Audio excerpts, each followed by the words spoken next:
ಸ್ವತ್ತನ್ನು ಕಡಿಮೆ ಬೆಲೆಗೆ ಮಾರಾಟ ಮಾಡಲಾಯಿತು ಎಂಬುದನ್ನು ಸಾಬೀತುಪಡಿಸುವ ಹೊಣೆಗಾರಿಕೆಯು ವಾದಿಗಳ ಮೇಲಿದೆ ಎಂದು ವಾದಪತ್ರದಲ್ಲಿ ಯಾವುದೇ ನಿರ್ದಿಷ್ಟ ಆರೋಪವಿಲ್ಲ ಎಂಬುದಾಗಿದೆ.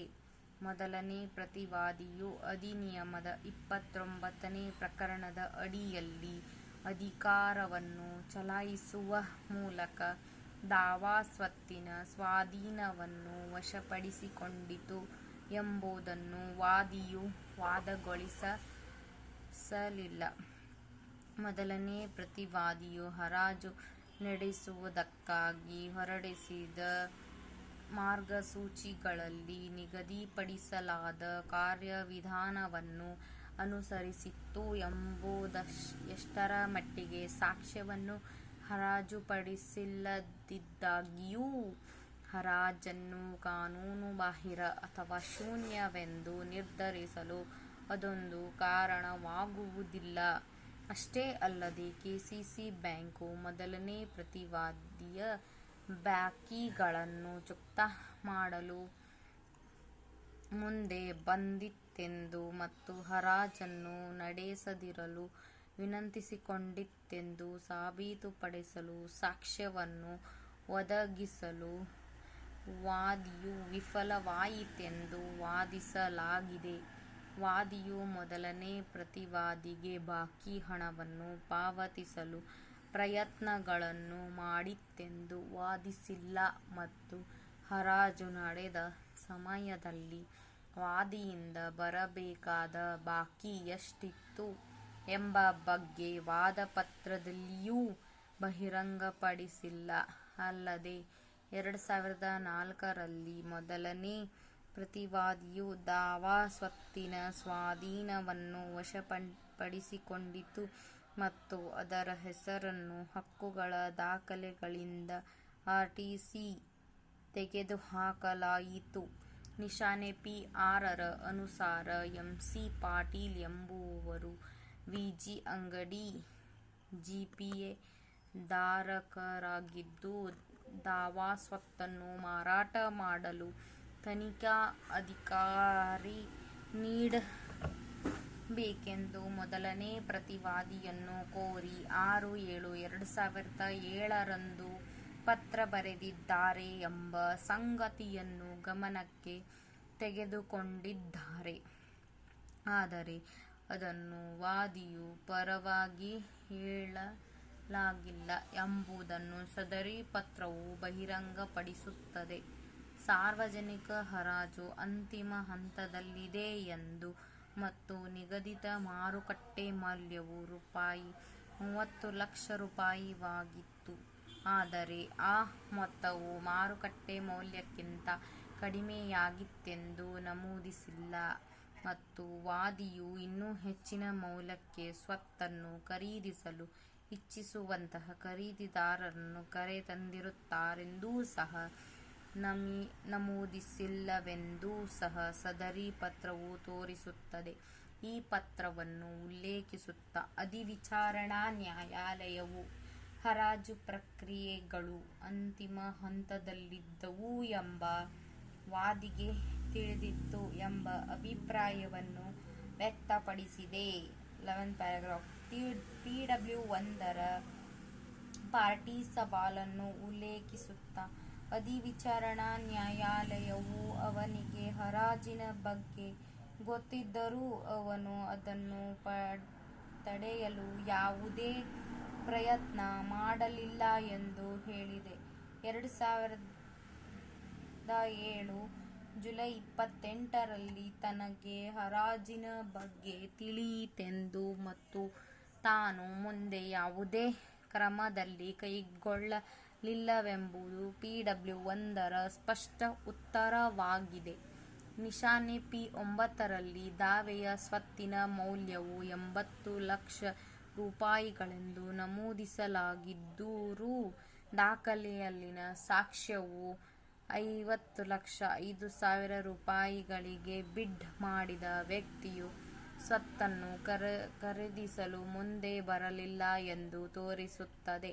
ಹಣಕಾಸು ಸಂಸ್ಥೆಗಳು ಹರಾಜುಗಳನ್ನು ನಡೆಸುವ ಸಮಯದಲ್ಲಿ ಸಾಮಾನ್ಯವಾಗಿ ಖರೀದಿದಾರರು ಚಾಲ್ತಿಯಲ್ಲಿರುವ ಮಾರುಕಟ್ಟೆ ದರದಲ್ಲಿ ಸ್ವತ್ತನ್ನು ಖರೀದಿಸಲು ಮುಂದೆ ಬರುವುದಿಲ್ಲ ಮತ್ತು ಆದ್ದರಿಂದ ನಿಶಾನೆ P9 ರ ಪ್ರಕಾರ PW2 ನೀಡಿದ ವರದಿಯ ಆಧಾರದ ಮೇಲೆ ಮಾತ್ರ ಹರಾಜು ಸಮಯದಲ್ಲಿ ಅನುಸೂಚಿತ ಸ್ವತ್ತು 1,00,00,000 ರೂಪಾಯಿಗಳಿಗಿಂತಲೂ ಹೆಚ್ಚು ಮೌಲ್ಯದ್ದಾಗಿತ್ತೆಂದು ನಿರ್ಧರಿಸಲು ಸಾಧ್ಯವಿಲ್ಲ ಎಂಬುದು ಅಧಿವಿಚಾರಣಾ ನ್ಯಾಯಾಲಯದ ಮುಂದಿನ ತೀರ್ಮಾನವಾಗಿದೆ. 12. ಅಧಿವಿಚಾರಣಾ ನ್ಯಾಯಾಲಯವು ಸಾಕ್ಷ್ಯದ ಗುಣಗಳನ್ನು ಸರಿಯಾಗಿ ವಿವೇಚಿಸಿಲ್ಲ. ಅದರಲ್ಲೂ ವಾದಿಯ ವಾದವೇನೆಂದರೆ, ದಾವೆಯ ಸ್ವತ್ತನ್ನು ಅತಿ ಕಡಿಮೆ ಬೆಲೆಗೆ ಮಾರಲಾಗಿದ್ದು 2005 ರಲ್ಲಿ ನಡೆದ ಮೊದಲ ಹರಾಜಿನಲ್ಲಿ 54 ಲಕ್ಷ ರೂಪಾಯಿಗಳಿಗೆ ಪ್ರಸ್ತಾಪ ಮಾಡಲಾಗಿತ್ತು ಮತ್ತು ಮೊದಲನೇ ಪ್ರತಿವಾದಿಯು ಹರಾಜನ್ನು ನಡೆಸಲು ನಿಗದಿತ ಕಾರ್ಯವಿಧಾನವನ್ನು ಅನುಸರಿಸಿದ್ದಲ್ಲಿ 2007 ರಲ್ಲಿ ಆ ಸ್ವತ್ತನ್ನು ಮತ್ತೆ ಮಾರಿದಾಗ ಆ ಸ್ವತ್ತು 54 ಲಕ್ಷ ರೂಪಾಯಿಗಳಿಗಿಂತಲೂ ಹೆಚ್ಚು ಬೆಲೆಯನ್ನು ತಂದುಕೊಡುತ್ತಿತ್ತು ಎಂಬುದು ಅಂಗೀಕರಿಸಲಾದ ಸಂಗತಿಯಾಗಿದೆ ಎಂಬುದು ಶ್ರೀ F.V. ಪಾಟೀಲ್ ರವರ ವಾದವಾಗಿತ್ತು. ಎರಡನೇ ಮತ್ತು ಮೂರನೇ ಪ್ರತಿವಾದಿಗಳು ಬಿಡ್ಡುದಾರರಲ್ಲ. ದಾವಾ ಸ್ವತ್ತನ್ನು ಖರೀದಿಸಲು ಸ್ವಯಂ ಪ್ರೇರಣೆಯಿಂದ ಮೊದಲನೇ ಪ್ರತಿವಾದಿಯನ್ನು ಸಂಪರ್ಕಿಸಿದರು ಎಂಬುದು ಕ್ರಯಪತ್ರದಿಂದ ಕಂಡುಬರುತ್ತದೆ. ಹರಾಜನ್ನು ಉತ್ತಮ ಬೆಲೆ ಗಳಿಸಲು ನಡೆಸಲಾಗಿಲ್ಲ ಎಂಬುದನ್ನು ಇದು ಸೂಚಿಸುತ್ತದೆ.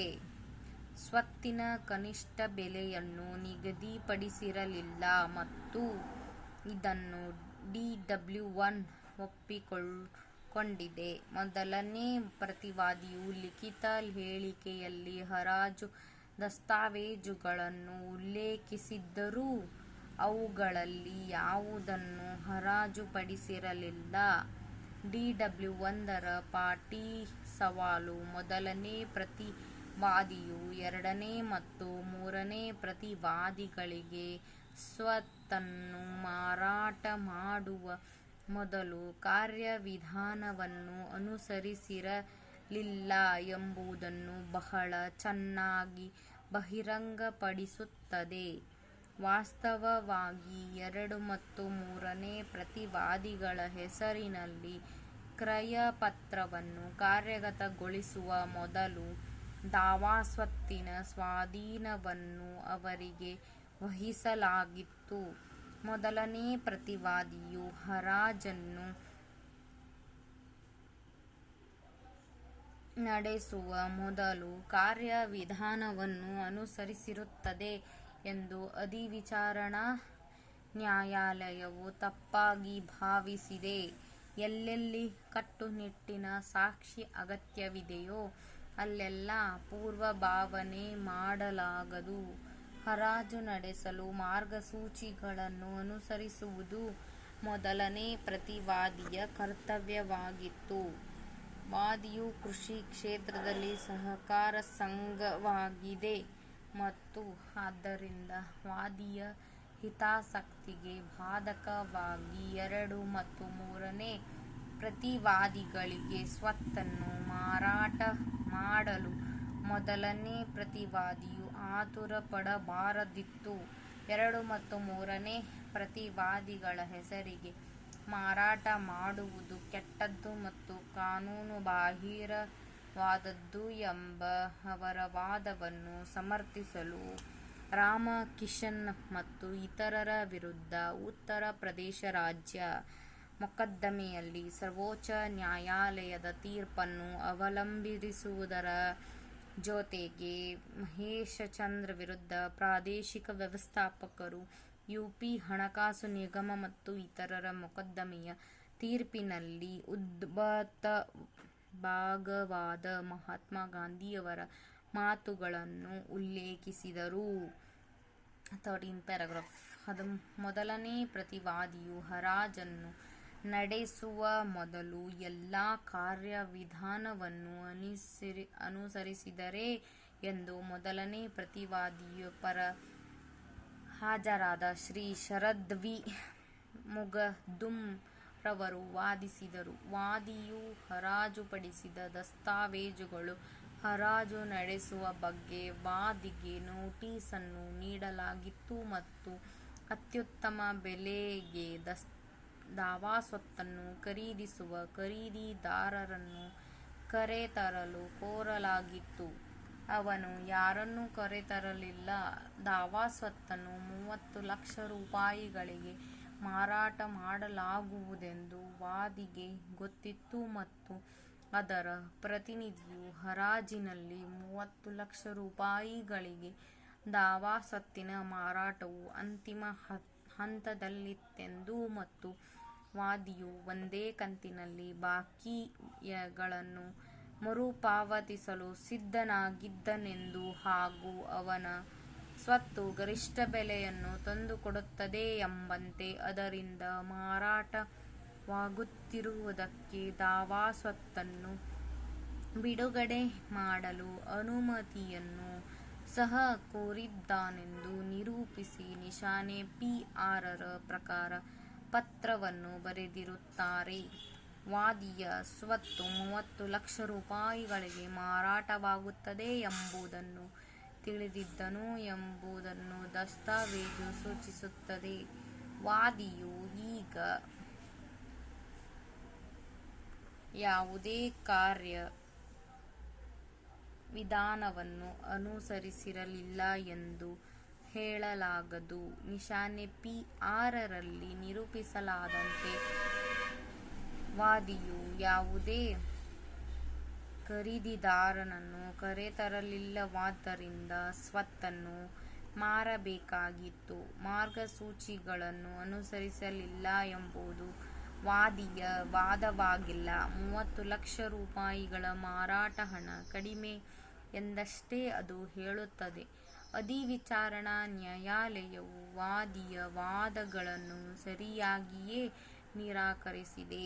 14 ಪ್ಯಾರಾಗ್ರಾಫ್. ನಮ್ಮ ಮುಂದಿರುವ ವಾದದಲ್ಲಿರುವಂತೆ ಶ್ರೀ ಎಫ್. ವಿ. ಪಾಟೀಲ್ ರವರು ಮಹಾತ್ಮ ಗಾಂಧಿಯವರ ಮಾತುಗಳನ್ನು ಬಹುಶಃ ಕೃಷಿ ಸಂಬಂಧಿತ ಕೈಗಾರಿಕೆಗಳ ಉಳಿವಿಕೆಗಾಗಿ ಉಲ್ಲೇಖಿಸಿದ್ದಾರೆ.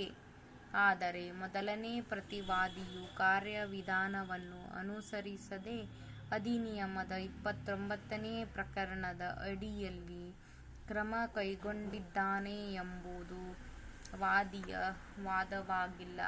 ವಾದಿಯ ಅಸಮಾಧಾನವು ಅಧಿನಿಯಮದ 29ನೇ ಪ್ರಕರಣದ ಅಡಿಯಲ್ಲಿನ ಸ್ವಾಧೀನಪಡಿಸಿಕೊಂಡ ಕ್ರಮದ ಪರಿಣಾಮದ ಬಗ್ಗೆ ಉಂಟಾಗಿದೆ. ಪ್ರತಿವಾದಿಯು ತನ್ನ ವ್ಯವಹಾರವನ್ನು ಸಾರ್ವಜನಿಕ ಹಣದಲ್ಲಿ ನಡೆಸುತ್ತದೆ ಮತ್ತು ಅದು ಮಾಡಿದ ಮುಂಗಡಗಳನ್ನು ವಸೂಲಿ ಮಾಡಲು ಕ್ರಮ ಕೈಗೊಳ್ಳಬೇಕು. ರಾಮ್ ಕಿಶನ್ ಮೊಕದ್ದಮೆಯಲ್ಲಿ ಸರ್ವೋಚ್ಚ ನ್ಯಾಯಾಲಯವು ಸಾಲ ಮೊತ್ತದ ವಸೂಲಿಗಾಗಿ ಸ್ಥಿರ ಆಸ್ತಿಯ ಮಾರಾಟಕ್ಕೆ ಸಂಬಂಧಿಸುವ ವಿಷಯದಲ್ಲಿ ಈ ಮುಂದಿನಂತೆ ಅಭಿಪ್ರಾಯಪಟ್ಟಿದೆ. ಶಾಸನಬದ್ಧ ನಿಯಮಗಳು ಇತ್ಯಾದಿಗಳ ಅಡಿಯಲ್ಲಿ ಒದಗಿಸಲಾದ ಯಾವುದೇ ಇತರ ವಿಧಾನವನ್ನು ಅಳವಡಿಸಿಕೊಳ್ಳದೆ ಸ್ವತ್ತನ್ನು ಖಾಸಗಿ ಒಪ್ಪಂದದ ಮೂಲಕ ವಿಲೆ ಮಾಡಿದ್ದಲ್ಲಿ ಒಳಸಂಚು ವಂಚನೆಯ ಸಾಧ್ಯತೆ ಇರಬಹುದು ಮತ್ತು ಸಾರ್ವಜನಿಕ ಹರಾಜು ನಡೆಯದಾಗಲೂ ಸಹ ಬಿಡ್ಡರುಗಳ ನಡುವೆ ಒಳಸಂಚಿನ ಸಾಧ್ಯತೆಯನ್ನು ತಳ್ಳಿಹಾಕಲಾಗದು. ಒರಿಸ್ಸಾ ರಾಜ್ಯ ಮತ್ತು ಇತರರು ಎಐಆರ್ 1972ರ ಎಸ್.ಸಿ. 1816ರ ಮೊಕದ್ದಮೆಯಲ್ಲಿ ಸ್ವತ್ತು ಸೂಕ್ತವಾದ ಬೆಲೆಯನ್ನು ತಂದುಕೊಟ್ಟಿದೆ ಮತ್ತು ಬಿಡ್ಡರುಗಳ ನಡುವೆ ಯಾವುದೇ ಒಳಸಂಚು ನಡೆದಿಲ್ಲ ಎಂದು ಈ ನ್ಯಾಯಾಲಯಕ್ಕೆ ಸಂಪೂರ್ಣವಾಗಿ ಮನವರಿಕೆಯಾಗಿದ್ದು ಹರಾಜು ಮಾರಾಟವನ್ನು ಪ್ರಾಧಿಕಾರವು ದೃಢೀಕರಿಸಿದ ಹೊರತು ಸಾರ್ವಜನಿಕ ಹರಾಜಿನಲ್ಲಿ ಅತಿ ಹೆಚ್ಚು ಬಿಡ್ ಮಾಡಿದವರು ಸ್ವತ್ತು ಅಥವಾ ಯಾವುದೇ ಸವಲತ್ತನ್ನು ಪಡೆಯುವ ಹಕ್ಕನ್ನು ಹೊಂದಿಲ್ಲ ಎಂದು ಅಭಿಪ್ರಾಯಪಟ್ಟಿದೆ.